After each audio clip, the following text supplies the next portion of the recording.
Começa agora a Retrospectiva 2023. Vamos relembrar juntos os principais fatos do ano do Brasil e do mundo. Convidamos especialistas para nos ajudar a entender melhor como esses acontecimentos interferiram na nossa vida e, a partir deles, o que esperar de 2024, que está logo ali. E olha, esse primeiro destaque mexeu com a nossa saúde, principalmente com o meio ambiente. 2023 entrou para a história como o ano mais quente em 174 anos. Resultado do aquecimento global e do fenômeno climático El Niño. Aqui no Brasil, fortes ondas de calor em plena primavera fizeram as temperaturas ultrapassarem os 40 graus. Mas os sinais das mudanças climáticas foram vistos ao redor do planeta. O ano foi marcado por eventos extremos: ciclones, tempestades, incêndios florestais, seca. Nem a floresta amazônica escapou das alterações no clima. A pior estiagem na história mudou completamente a paisagem do norte do Brasil e uma grave ameaça para um dos mais importantes biomas do mundo. E o que vai ser a partir de agora? Ainda dá tempo de salvar o planeta? O que precisa ser feito para garantir a nossa sobrevivência? Para responder a estas e outras perguntas, o nosso convidado é o meteorologista Marcelo Cellucci, coordenador geral de operações e modelagem do CEMADEM, que é o Centro Nacional de Monitoramento e Alerta de Desastres Naturais. Olá, seja muito bem-vindo. Olá, muito obrigado pelo convite. Nosso primeiro assunto, a gente vai relembrar aquela tragédia no litoral norte de São Paulo com as fortes chuvas e deslizamentos. Já era um sinal de que seria 2023? Qual que é a explicação para o que aconteceu em São Sebastião, Marcelo? 2023 foi um ano muito, digamos, particular, porque nós começamos o início do ano com o fenômeno do La Niña e rapidamente o ano se transformou para um fenômeno do El Niño. Isso não acontece com muita frequência. Então, é interessante que aquela tragédia, aquele desastre de São Sebastião, em fevereiro, ele ocorreu sob influência do fenômeno do La Niña. Mas tem um detalhe que podemos ligar ele perfeitamente a mudanças climáticas. Esse fenômeno ele foi, em parte, provocado por um ciclone que se formou sobre o oceano, sobre águas mais quentes do que o normal. E um oceano mais quente evapora mais umidade e essa umidade é a fonte para a precipitação. Então, mesmo num cenário do La Niña, nós tivemos claramente uma influência de um oceano e de uma atmosfera mais quente para contribuir para um fenômeno totalmente extremo. E isso continuou depois pelo restante do ano. E foi um fenômeno atípico. Totalmente atípico. Nós registramos, na verdade, no município do lado, Bertioga, quase 800 milímetros em 24 horas. Nunca na história foi registrada uma chuva dessa magnitude. Marcelo, muito obrigado aqui pela presença, para a gente poder também fazer análise do que foi esse ano, né? Infelizmente, continuou na memória de muitos brasileiros a tragédia que aconteceu no sul do Brasil. A passagem de um ciclone que deixou um rastro de destruição, dezenas de mortos, né? Além de milhares de desabrigados. Afinal, esse tipo de fenômeno é comum? Perguntando, a exemplo do que a gente perguntou no litoral norte paulista, um ciclone extratropical, afinal, poderia ter sido evitado? Essa é a pergunta que muitos brasileiros se fazem até hoje. Bom, vamos por partes. Nós tivemos dois grandes ciclones este ano, um em junho, que provocou muita chuva, e outro em julho, que provocou fundamentalmente vento. Ciclones, eles são muito comuns. Toda frente fria está associada a um ciclone. Só que ciclone normalmente forma sobre o oceano. Neste caso, formou sobre o continente. Isso é raro. E muito mais raro ainda é formar um ciclone sobre o continente dessa intensidade, dessa magnitude. Então, são dois casos muito raros. Eu diria que acontecem em média uma vez a cada 5 anos. Agora, aquele outro episódio, acho que foi início de setembro, do Rio Taquari, que provocou mais de 50 mortes. Isso não foi bem provocado por um ciclone, foi uma situação típica do El Niño. É uma frente que se torna estacionária, a gente fala muito das frentes frias, mas as frentes, quando param numa determinada região, se tornam estacionárias. E choveu durante vários dias. E depois combinado com área de baixa pressão atmosférica, que acabou derivando em um ciclone também, mas neste caso o ciclone foi coadjuvante, provocou esse fenômeno. Então, esse fenômeno é típico de anos do El Niño, né? Chuvas muito intensas e com muita frequência, como de fato continua ocorrendo. O rio Uruguai ainda está transbordado, há mais de 2 meses que o rio está transbordado. Então, é a frequência e a intensidade das chuvas que é o que provoca o fenômeno do El Niño na região sul do Brasil. E o El Niño, essa intensidade dele esse ano, tem a ver com as mudanças climáticas? Essa é uma pergunta muito interessante. São 2 fenômenos que estão, de alguma forma, relacionados. As mudanças climáticas, sabemos, provocam um aumento da temperatura do ar. E essa temperatura do ar, em certa forma, é absorvida pelos oceanos. O oceano amortece um pouco o aquecimento global. Só que o oceano já está também esgotando um pouco essa capacidade de absorver o calor. E de que forma que o oceano devolve esse calor? Provocando fenômenos do El Niño, né? O fenômeno do El Niño é complexo, envolve a atmosfera, oceano, mas o sintoma mais claro dele é o aquecimento das águas do Oceano Pacífico. Então, é como se colocássemos um aquecedor nos pés da atmosfera. Então, anos do El Niño costumam ser mais quentes. Então, o ano é mais quente porque tem o fenômeno do El Niño e, a sua vez, o fenômeno do El Niño se torna mais frequente por conta do aquecimento global. Uma coisa vai junto da outra. Então, daqui para frente, o fenômeno do El Niño irá se tornar cada vez mais frequentes e fenômenos fortes, como deste ano, intensos, também vão se tornar mais frequentes. Então, situação de seca na Amazônia, que tem a ver claramente com o El Niño, e situações de chuvas acima da média no sul, irão se repetir, infelizmente, com mais frequência no futuro. Eu ia citar justamente isso, Marcelo, essa seca, que foi a pior estiagem que o norte do Brasil já enfrentou em toda a história, e também relembrando as ondas de calor que nós tivemos aqui no Sudeste e no Centro-Oeste, né?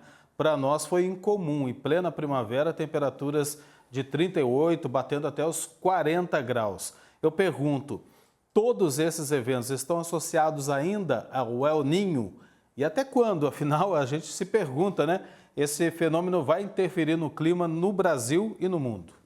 Bom, de novo, é um fenômeno combinado. O aquecimento global, sabemos, faz com que praticamente todo ano a temperatura do planeta como um todo aumente. Mas nos anos do El Niño, a temperatura do planeta aumenta mais ainda, pela questão do oceano virar um aquecedor. Mas tem outro efeito, né? Como falávamos, durante anos do El Niño, as frentes frias ficam mais paradas na região sul do Brasil.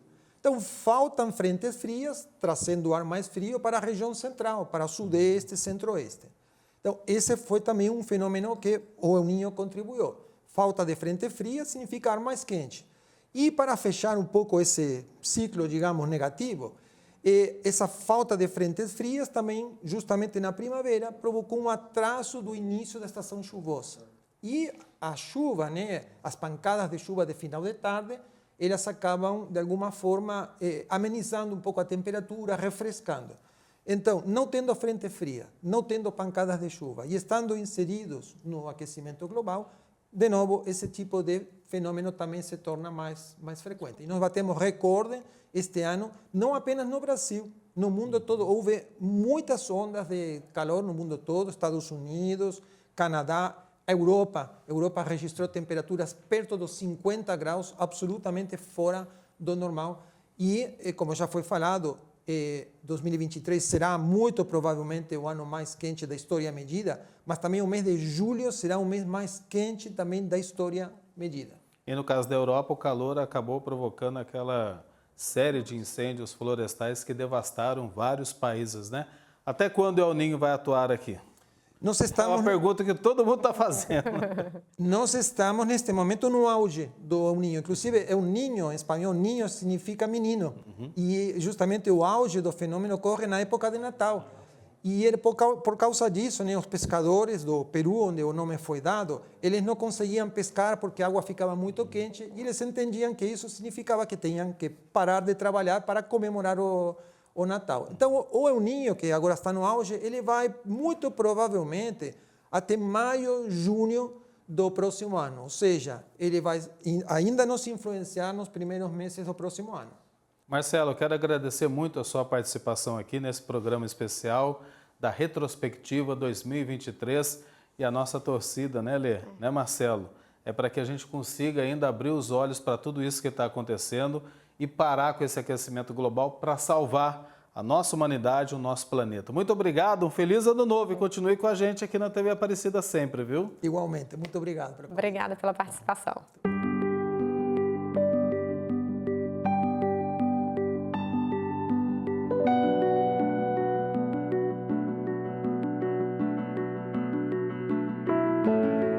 E para o Brasil, os dados de combate ao desmatamento na Amazônia e o lançamento de poluentes que causam aquecimento do planeta são positivos, embora ainda haja um longo caminho a percorrer. O nível de emissões de gases do efeito estufa caiu 8% entre 2021 e 2022. Os fatores que contribuíram para esse resultado foram a redução da taxa de destruição da floresta e o grande volume de chuvas. Aliás, a taxa oficial de desmatamento do nosso maior e principal bioma vem caindo desde o início de 2023, atingindo a sua maior queda em uma década. Consequência da nova política de enfrentamento a atividades ilegais na região, como garimpo e extração de madeira. Agora, por outro lado, o Brasil ainda sentiu os efeitos das mudanças climáticas com eventos extremos, como as fortes chuvas no sul e no sudeste, a seca prolongada no norte e os níveis recordes de calor. Bem, nosso convidado especial agora na Retrospectiva 2023 é Dom Gilberto Pastana, atual presidente da Comissão Especial para a Amazônia da CNBB, Conferência Nacional dos Bispos do Brasil, que vai participar com a gente pela internet. Aqui eu agradeço pela participação e a presença hoje nesse programa especial. A gente vai relembrar e analisar principalmente, né, Dom Gilberto, esse ano de 2023. Tudo bem com o senhor? Muito obrigado, viu? Seja bem-vindo.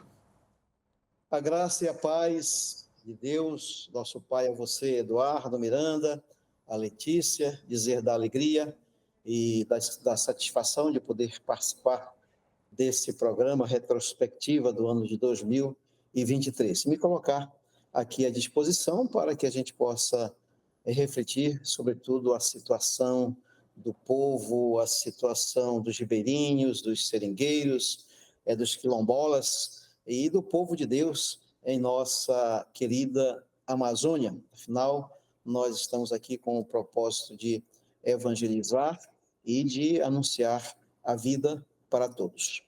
Então, Gilberto, muito obrigado por atender o nosso convite. E a gente vai começar falando que, assim, em 2023, a gente tem mais do que comemorar ou nos preocupar quando se trata da floresta amazônica. O que o senhor pensa?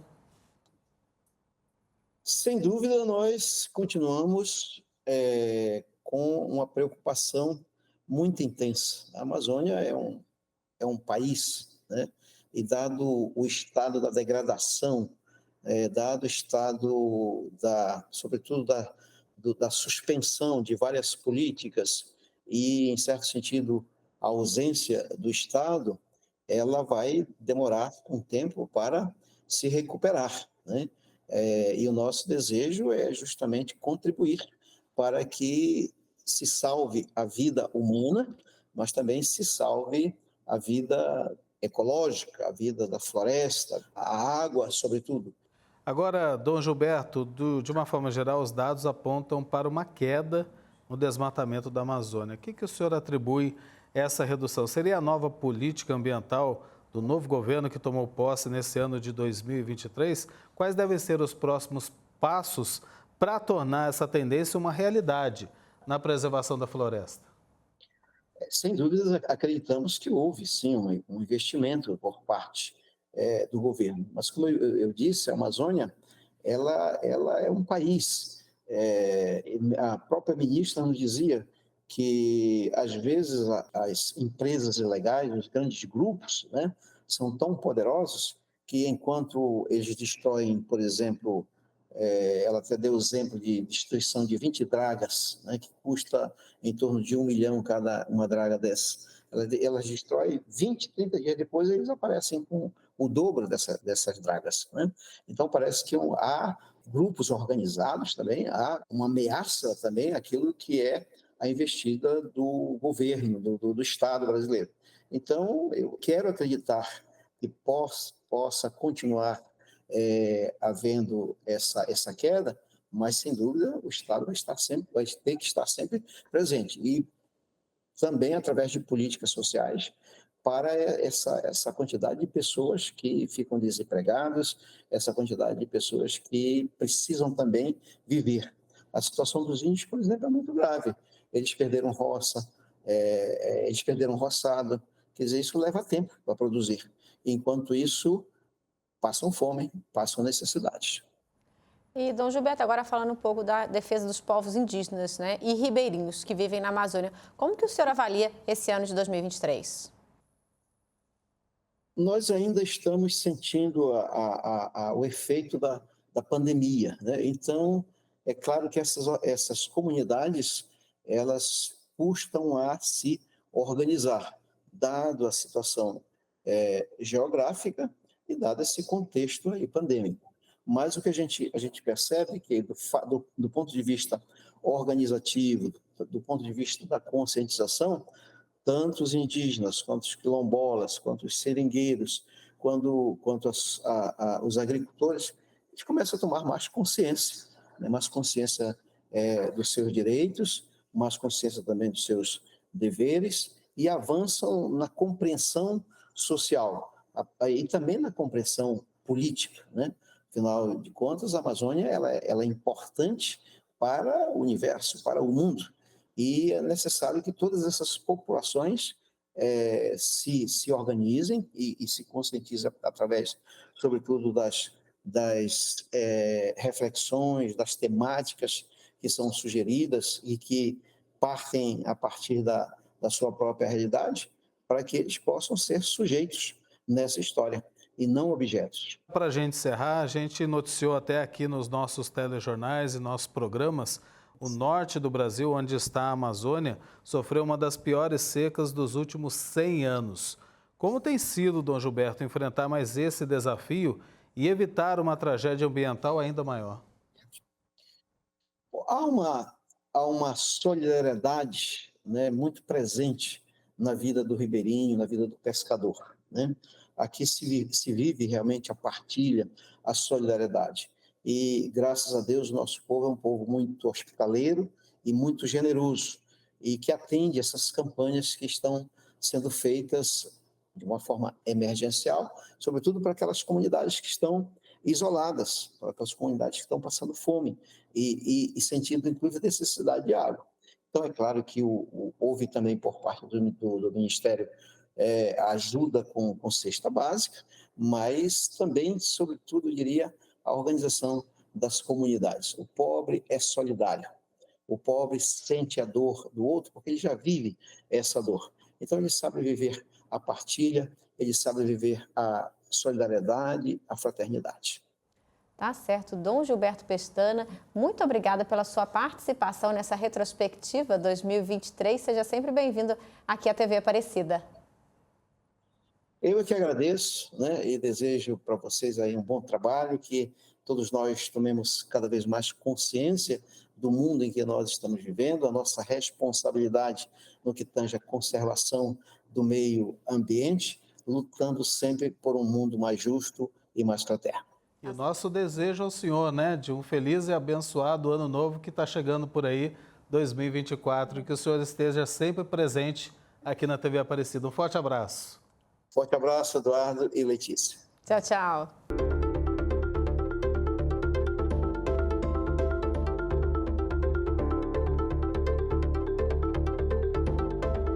Na política, 2023 vai entrar definitivamente para a história. Depois de uma das eleições mais disputadas dos últimos anos, o petista Luiz Inácio Lula da Silva tomou posse em 1º de janeiro para o seu 3º mandato.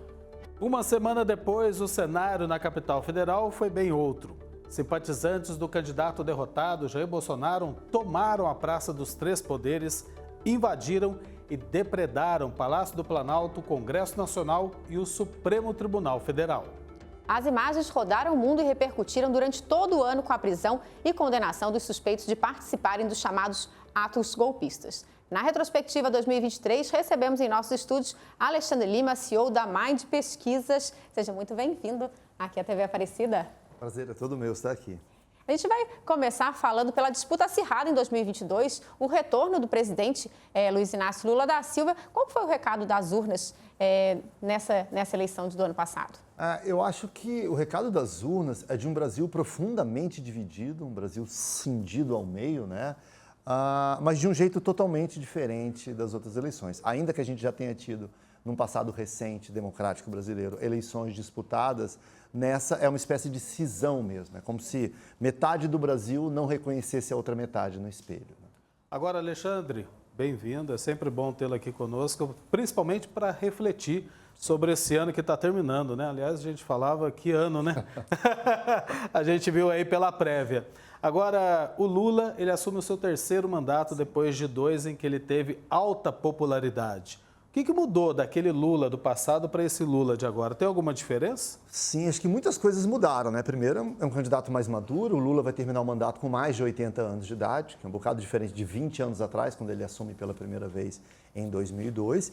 E é um Lula com uma biografia que virou do avesso, né? Ele sai incensado no mundo como um grande líder, né, da América Latina, dos BRICS, dos países emergentes. O Obama chega a dizer, esse é o cara, tamanha era a popularidade, o carisma que ele tinha no mundial.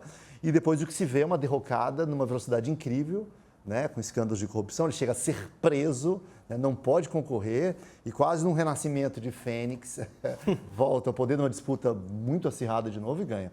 Alexandre, agora em 2023, o principal adversário político de Lula foi considerado inelegível pelo Tribunal Superior Eleitoral, aliás, 2 julgamentos, né? E na prática, o Jair Bolsonaro está fora da disputa em 2026. O que isso implica para o jogo político? Eu acho que ainda que o Bolsonaro efetivamente fique, né, acho que juridicamente é muito pouco provável que ele consiga ser viável, o Bolsonaro pode estar fora da disputa. Mas o bolsonarismo ou o pensamento conservador de direita não estará fora da próxima disputa. Né? Assim como ainda o Lula estava preso, mas a esquerda teve uma voz na eleição de 2018.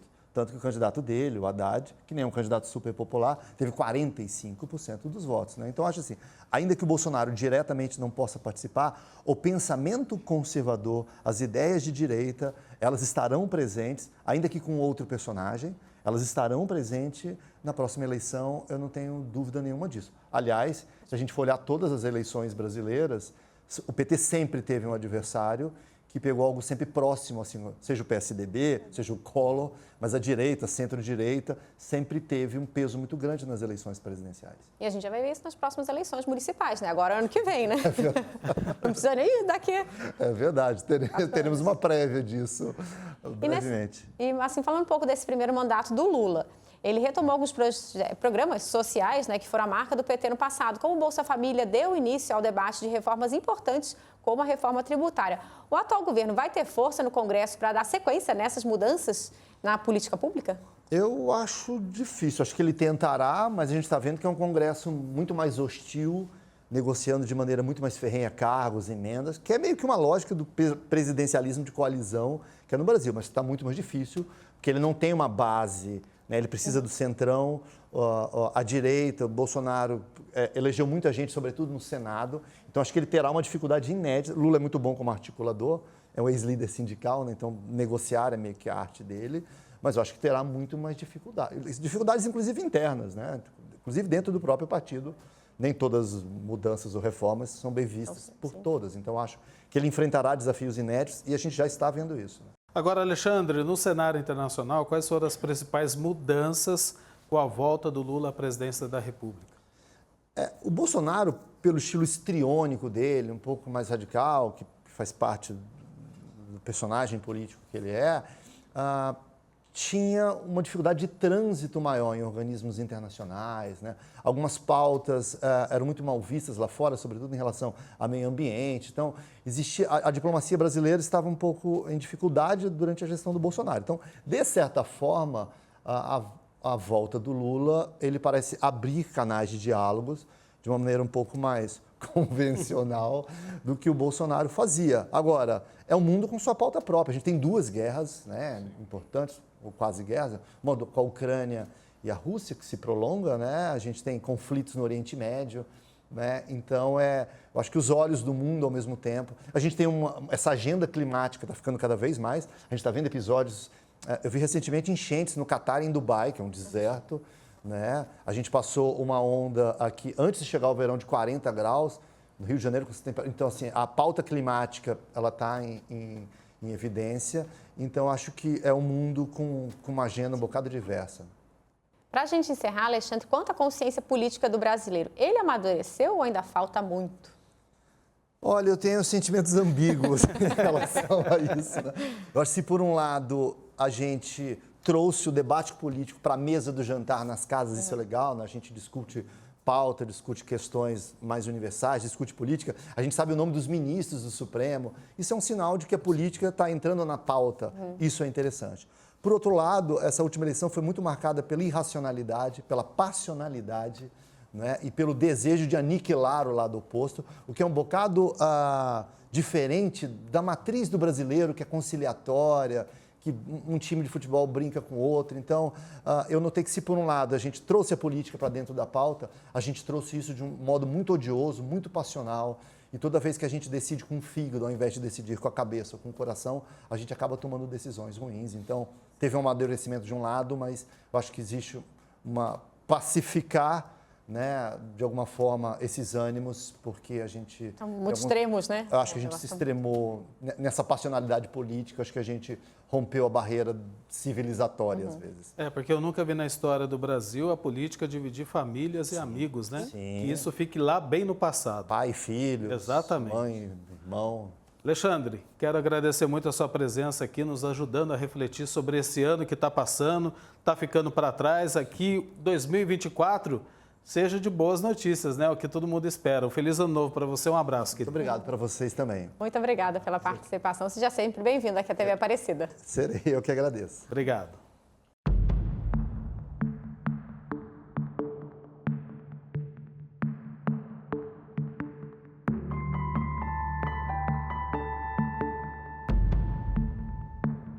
Em 2023, os conflitos se espalharam por várias partes do mundo. Em pleno século XXI, vivenciamos uma humanidade dividida por guerras. A da Ucrânia caminha para completar 2 anos em fevereiro de 2024. Já deixou entre 30 e 40 mil mortos. E o dia 7 de outubro foi o estopim para um dos confrontos mais sangrentos das últimas décadas. As ações terroristas do grupo extremista Hamas provocaram uma reação imediata de Israel, que lançou uma de suas maiores operações militares da história na faixa de Gaza. Por terra, ar e mar. Até o começo de dezembro, com menos de 2 meses de conflito, foram pouco mais de 15 mil palestinos mortos. Mas não podemos esquecer que há outras guerras em andamento. Na Síria, Iêmen, Sudão e Armênia. Para as Nações Unidas, o mundo vive uma nova era de violência.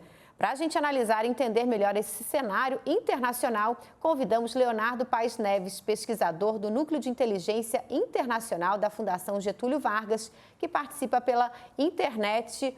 Olá, seja muito bem-vindo, professor. Olá, boa tarde a todos. Ótimo estar aqui com vocês. Por favor, explica para a gente por que tantos conflitos espalhados no mundo. Tem alguma explicação para vários pontos desses conflitos? Lamentavelmente, não tem uma explicação que os conecte, e lamentavelmente esse ano não é tão diferente assim dos outros anos do ponto de vista de quantidade de conflitos, né? Quer dizer, a gente vai observar que boa parte desses conflitos que você citou, Letícia, já tem alguns anos. O de Iêmen tem 7, 8 anos, enfim, da Síria tem mais de 10 anos, tem outros do Congo, outros em Mianmar, que não foram citados, Azerbaijão foi uma invasão agora.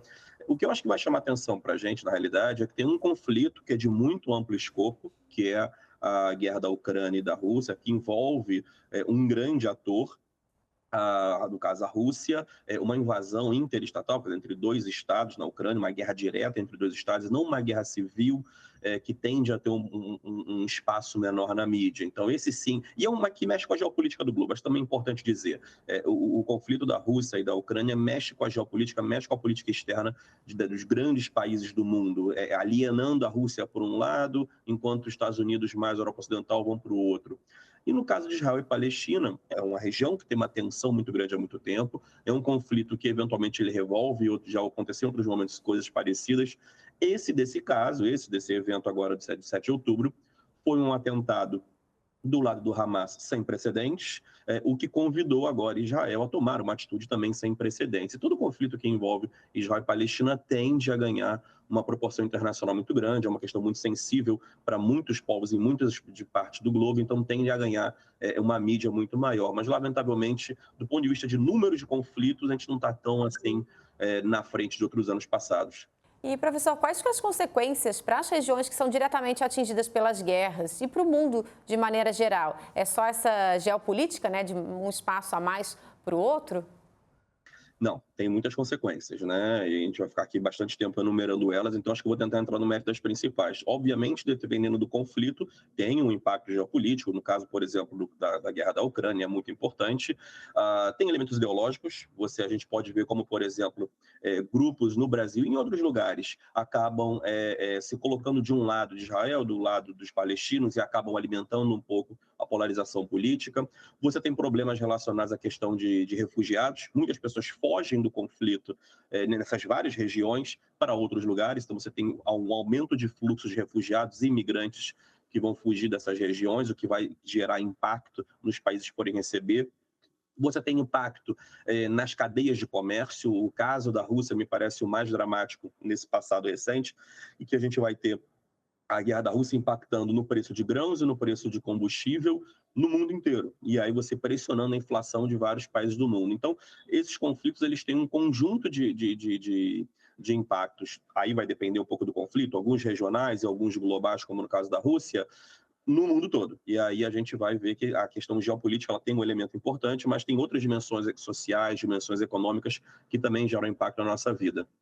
Agora, professor, para a gente partir para a próxima pergunta, eu lembro aqui o Papa Francisco, que não se cansa de fazer o seu apelo pela paz, especialmente o cessar-fogo entre Israel e o Hamas, né? Várias vezes ele tem falado isso, seja nas audiências gerais, seja nas orações do Ângelus aos domingos no Vaticano, e ele fala muito categoricamente, né? A guerra é sempre uma derrota para a humanidade. O Conselho de Segurança da ONU bem que tentou, mas parece que não é muito ouvido pelas partes envolvidas nessas guerras. Afinal, quem que pode parar esses conflitos? Nesse caso, acho que uma ponderação tem que ser feita em relação ao Conselho de Segurança, que as pessoas tendem a culpar o Conselho de Segurança por não conseguir fazer isso. A ONU, efetivamente, ela tem que ser entendida enquanto uma plataforma. Ela, inclusive, não é a que toma a decisão de fazer algo, não é. Quem toma a decisão são os países que estão dentro do Conselho de Segurança. Tanto é que quem veta uma ação ou não são os próprios países. No caso, o veto de Estados Unidos, veto de Rússia, que vão acabar travando determinadas ações, nesse caso, inclusive, do evento de Israel e Palestina. Então, a ONU ela é o espaço pelo qual congrega os países para que eles possam juntos pensarem e tentarem achar uma solução. Então, são os países que não estão, por suas razões específicas, não estão buscando essa resolução. Me parece que o único país que teria condições nesse momento de pressionar Israel, que é o ator mais forte, a cessar o seu conflito, seria os Estados Unidos. Seria o único que oferece recursos o suficiente para Israel, seja financeiro, seja militar, para pressionar Israel de maneira que ele cesse o conflito. E mesmo os Estados Unidos têm tido dificuldade de fazer isso. Tanto que, na minha opinião, o evento que acabou culminando na aceleração e na negociação que fizeram para poder ter o cessar-fogo, mas a pausa humanitária com troca de reféns, foi dada a política interna de Israel, que a oposição começou a pedir ao Likud, o partido do primeiro-ministro Netanyahu, para que ele saísse do poder, que o Likud colocasse outro, e não queriam derrubar o governo, queriam derrubar o personagem Netanyahu e que fosse um outro político do Likud ao poder. Então, acho que a dinâmica interna de poder, que ameaçado o Netanyahu, correu atrás de uma negociação. Então, na minha opinião, nesse momento, só a política israelense seria capaz de cessar fogo e tentar buscar uma solução negociada para isso. E, Leonato, para a gente encerrar, para 2024, qual que é o cenário que você projeta para esse mundo em relação a todos esses conflitos? Podem surgir novos conflitos? Será que a gente consegue vislumbrar uma trégua aí de Israel também? Eu acho muito difícil. A gente imaginava que o conflito da Rússia seria muito rápido, a gente falhou miseravelmente nessa predição. A Rússia se mostrou incapaz de conseguir acelerar o passo da sua invasão. Então, se hoje se encontra num contexto onde ninguém tem efetivamente algum ganho específico de terra, no caso da Rússia, né? Talvez só a eleição do Trump poderia tentar acelerar o passo do conflito russo, mas isso só seria sentido em 2025, dado que a eleição do Trump é no final do ano. No caso de Israel e Palestina, eu tenho muita dificuldade também de ver um desenrolar para esse evento, dado que você tem uma dificuldade muito grande, como eu disse, de colocar Israel, o governo israelense e o Hamas numa mesa sentados, ou pelo menos ainda que por intermédio de Catar, conseguisse chegar numa solução para o fim do conflito. Até porque, no final das contas, um dos grandes objetivos do governo israelense é a eliminação do Hamas. Então, não tem muito como você vai negociar com a turma se você quer a sua eliminação. E o Hamas, obviamente, também não quer Israel também dentro dessa equação do Estado israelense. Ele queria que aquilo fosse Palestina. Então, fica difícil se negociar num contexto como esse. Eu acho que a aceleração do conflito e o passo de invasão israelense na parte sul de Gaza que vai acabar determinando o momento onde a gente vai terminar, esse conflito vai começar a perder força. E eu acho que a gente encara uma situação muito difícil, que é o pós-conflito, né? Porque só vai acabar o conflito, de fato, quando a gente tiver uma visão prática de como é que funciona o pós-conflito. Eu chamo de pós-conflito quem vai tomar conta de Gaza a partir do momento que essa guerra acaba. Vai ser Israel? Boa parte da comunidade internacional não quer isso. Será o Hamas? Israel não aceita essa possibilidade. Vai ser uma coalizão de instituições internacionais? Pouca gente está achando que isso vai funcionar. Vai ser uma coalizão de países árabes que vai tomar conta? Eles não querem muito esse pepino. Então, está difícil saber quem vai tomar conta de Gaza nesse pós-conflito, porque a Gaza está sendo destruída. Ela está ficando quase inabitável. Tomar conta de Gaza significa ter que reconstruí-la. Então, fechar essa equação está muito difícil para mim. Leonardo, eu quero agradecer muito a sua participação nessa retrospectiva 2023 para que a gente possa entender esse cenário internacional e que a gente possa entrar nesse novo ano, em 2024, com a bandeira da paz, a esperança de uma harmonia, de um diálogo, que a humanidade possa se salvar de todas essas guerras que está enfrentando. Muito obrigado, feliz ano novo para você também, um forte abraço nosso, viu? Obrigado e boas festas a todos. Muito obrigado.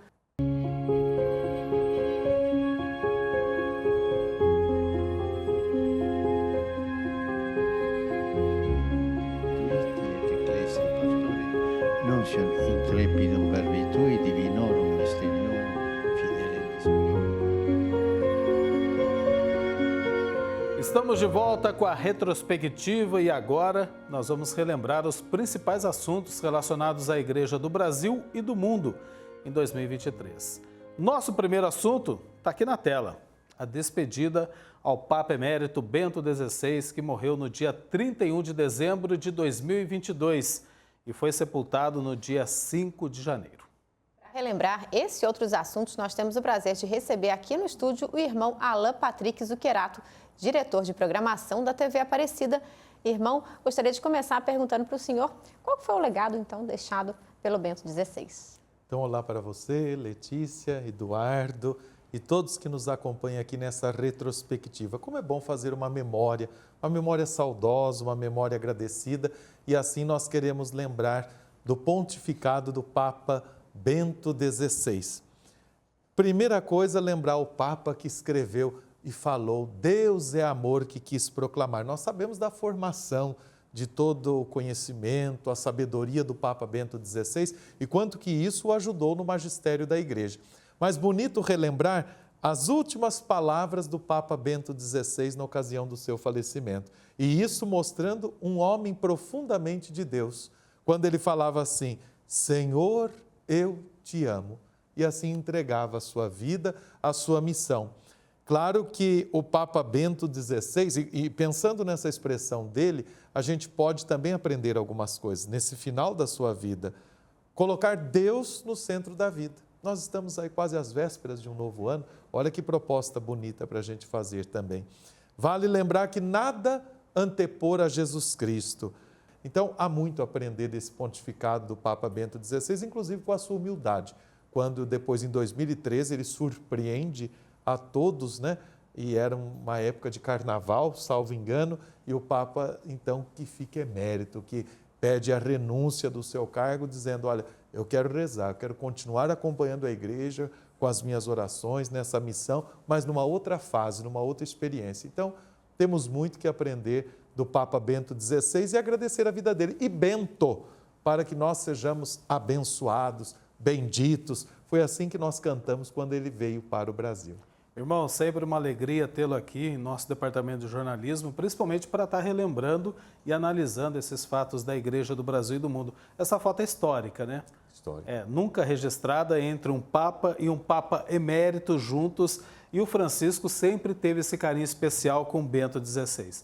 Aproveitando para falar do Papa Francisco, 2023 também marca os 10 anos de pontificado dele, e esse aniversário foi completado em março de 2023. Nesse ano, o Papa também participou da Jornada Mundial da Juventude, ou seja, 2023 foi bem ativo para o nosso Santo Padre, apesar das suas certas limitações de saúde, né? Mas ele sempre fez questão de participar. Verdade, o Francisco, né? O Francisco da paz, o Francisco que levou a igreja para lugares assim, onde a sua presença, onde a gente podia dizer, mas será que lá era lugar de acontecer um encontro assim? E o Francisco falou, não, nós vamos realizar esse encontro. Então, certamente, os 10 anos de pontificado do Papa Francisco o marca como um Papa muito humano, um Papa muito missionário, o Papa da paz, o Papa que envolve as pessoas, o Papa que acolhe a todos. E eu gosto sempre de dizer do pontificado de Francisco, Letícia, Eduardo e todos que nos acompanham, é um Papa que caracteriza-se pela alegria. Logo quando ele assume o seu pontificado, ele então vai falar, e ele lança aquela exortação apostólica, a alegria do Evangelho. A alegria do Evangelho enche o coração e a vida inteira daqueles que se encontram com o Senhor. O Papa que olha para a querida Amazônia, o Papa que vem ao Brasil no ano de 2013, por ocasião da Jornada Mundial da Juventude que aconteceu no Rio de Janeiro naquele ano, e vai a Aparecida e ali em Aparecida aquele Papa reza diante da imagem, que alegria em tua casa entrar Maria. E olha o que o Papa diz, romeiro eu sou, venho pedir a sua bênção. E nos mostre, mãe querida, a todos o teu Jesus. O Papa que pegou a Madonina no colo e dizia assim, é a minha mãe, essa é a minha mãe. E o Papa que agora a gente sabe do carinho que ele tem por Aparecida, pelo povo brasileiro, na pandemia, com aquele seu telefonema para o nosso querido Dom Orlando Brandes, dizendo, coragem, eu estou com vocês. Então, olha quanta humanismo, quanta missionariedade no legado do Papa Francisco, e depois ele que vai chamar as famílias, os casais lá em Roma, naquele sínodo da família que aconteceu, e aí, Amoris Letícia, a alegria do amor, tem que ser realidade na nossa vida, nas famílias. E o Papa que vai enfrentar questões, vai falar nesse importante documento, e era bom que todo mundo conhecesse. O Papa dizendo, olha, e daí casais que contraíram matrimônio e depois não deu certo, o que a gente faz? O Papa que vai falar, a igreja tem que acompanhar, discernir, integrar. O Papa que fala no dia a dia da família, vamos lembrar das palavras, por favor, obrigado, desculpe. E o Papa Francisco, mesmo com esses limites todos de saúde, depois nos diz, nos presenteia com a Gaudete et Exultate, vai falar a alegria da santidade. Todos somos chamados, cada um na sua condição, no seu estado de vida. O Papa que criou o Dia Mundial dos Pobres, o Papa que criou o Dia Mundial do vovô, da vovó, para valorizar a pessoa idosa. Gente, é uma maravilha o nosso Papa Francisco, né? Deixar a gente falar só Papa Francisco, né? É verdade, né? A gente é uma bênção. Vive e vibra com esse seu pontificado. Irmão, e outro assunto também é a iniciativa do Sínodo dos Bispos, que teve a primeira etapa realizada em outubro desse ano, inclusive o senhor participou. Que lições a gente pode tirar dessa primeira etapa do Sínodo? Pois é, Letícia e Eduardo, esse é um assunto importantíssimo, porque esse é o Papa Francisco, sinodal. E o sínodo quer dizer o quê? A palavra em grego, caminhar juntos. E o Papa dizia assim, o caminho que Deus espera para a igreja desse terceiro milênio é a sinodalidade. E nestas bonitas imagens nós vemos uma grande questão de comunicação aí. Como que era o sínodo antes? Porque o Papa traz novidades nessa convocação do sínodo. É pela primeira vez e a convite do Papa que tem homens e mulheres que foram convidados em virtude do batismo. E aí depois na carta ao povo de Deus, que encerrou a 16ª Assembleia Geral Ordinária do Sínodo dos Bispos, o Papa diz, cada batizado tem a sua responsabilidade, todos nós. Então não era só um sínodo dos bispos, como a gente diz, mas era com a presença de leigos e mulheres e com direito à votação. Isso foi uma novidade, e inclusive nesse espírito de conversação espiritual, de reflexão, de um debate nas mesas.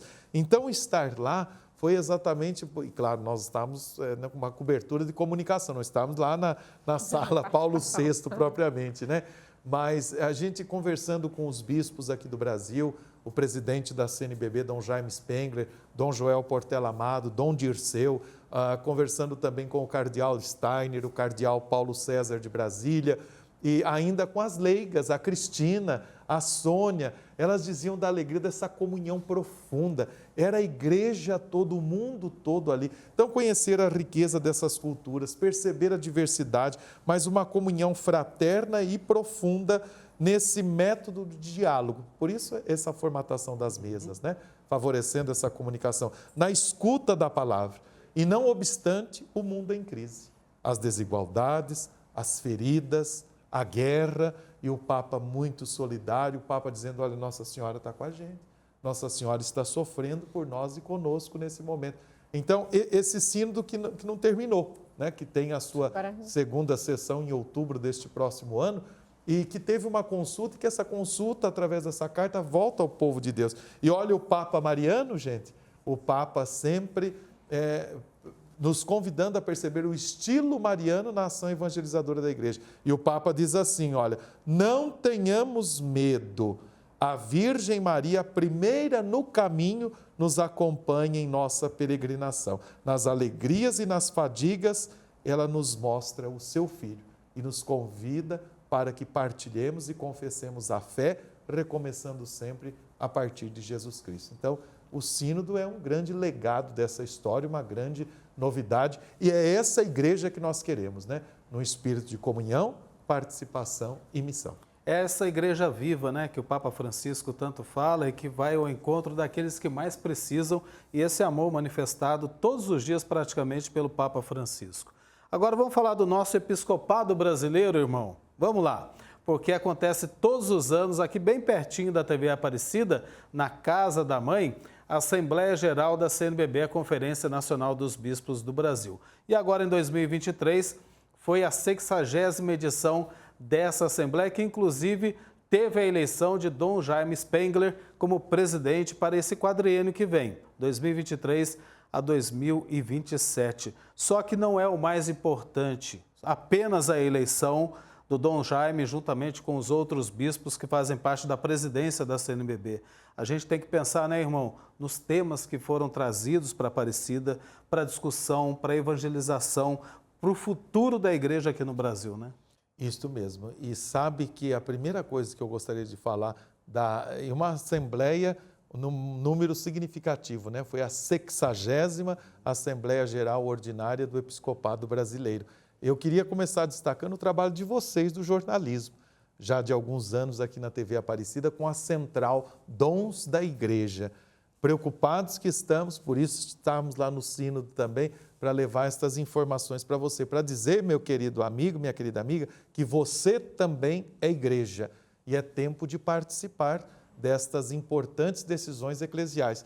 Então, a Assembleia Geral, que tinha esse aspecto eletivo neste ano, ela não poderia, e nos nossos meios de comunicação aqui, nós não ficamos só nesse assunto, quem é que ganha, quem é que não ganha, ou as especulações que isso pode gerar.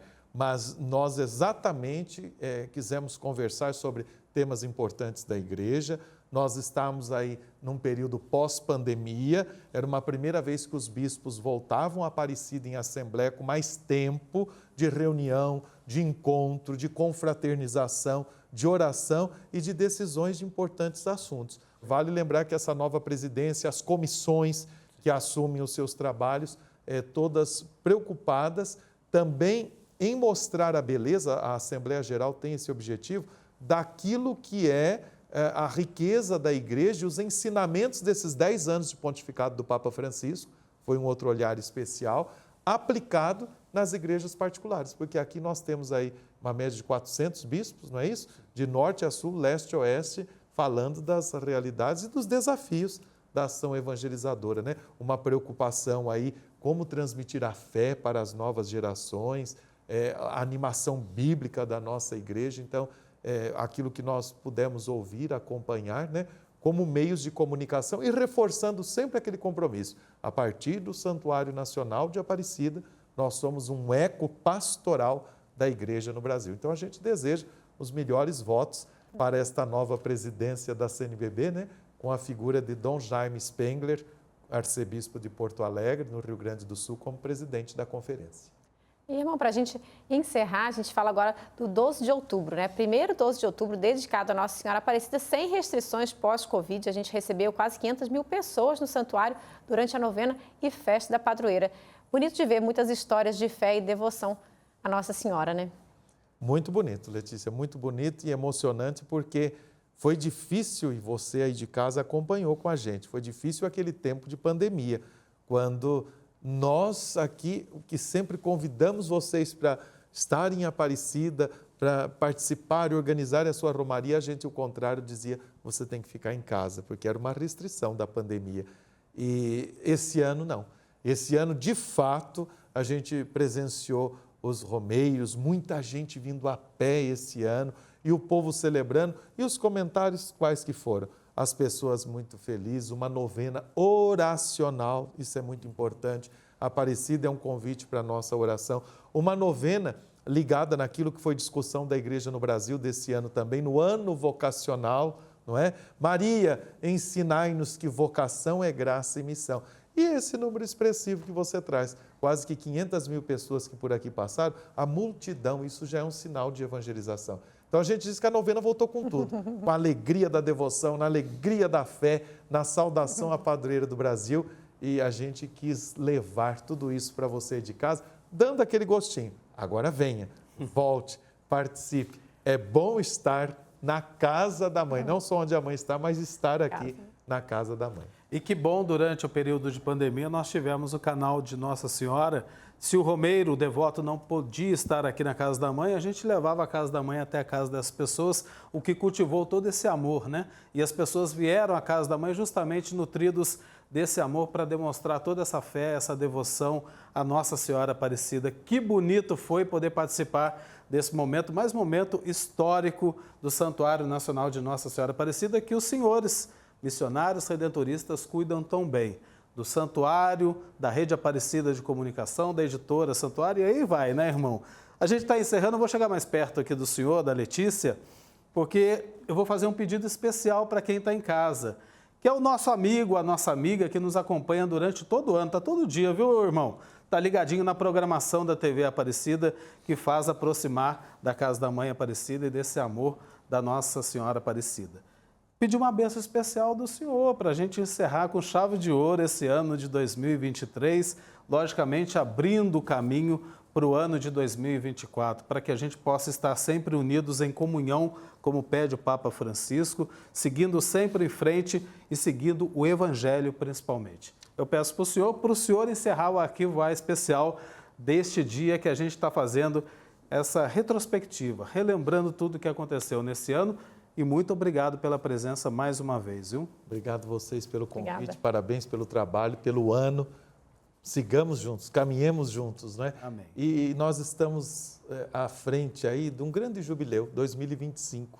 O Papa Francisco está nos convidando. E o jubileu é esse, Peregrinos da Esperança. De esperança em esperança nós queremos caminhar. E quanta esperança Deus revive neste início de ano que está às nossas portas. E as leituras da liturgia desse final de ano, do 1º de janeiro, da maior festa e título de Nossa Senhora, Santa Mãe de Deus, ela diz assim, na primeira leitura do livro de Números, ela começa num desejo de bênção. E o que é bênção? É desejar a paz tão necessária, que cesse essa guerra. O que é bênção? É desejar a saúde, a felicidade, o bem-estar, a confraternização universal entre os povos. Então é esta bênção que nós vamos pedir por intercessão da Padroeira do Brasil, por todos vocês, especialmente, que trabalham nesta casa de comunicação, para que continue levando uma mensagem de esperança para o nosso povo pelo canal de Nossa Senhora. Eu quero que vocês rezem por nós também, missionários redentoristas. Nós estamos começando uma nova história, a província de Nossa Senhora Aparecida. Quanta bênção, que alegria que a Mãe querida continue nos acompanhando como sempre. Ela anda conosco em toda parte. Para você, para a sua família, para todos nós, que venha essa bênção do Deus da vida, o Pai, o Filho e o Espírito Santo. Amém. Amém, amém. Muito obrigado, uma alegria a gente poder encerrar e com certeza vamos começar um novo ano na companhia do Senhor, o irmão que está sempre presente em tudo que a gente faz aqui na Rede Aparecida de Comunicação. Lê, feliz ano novo para você. Muito obrigado por tudo nesse ano de 2023. E para você aí de casa, um feliz e abençoado ano novo.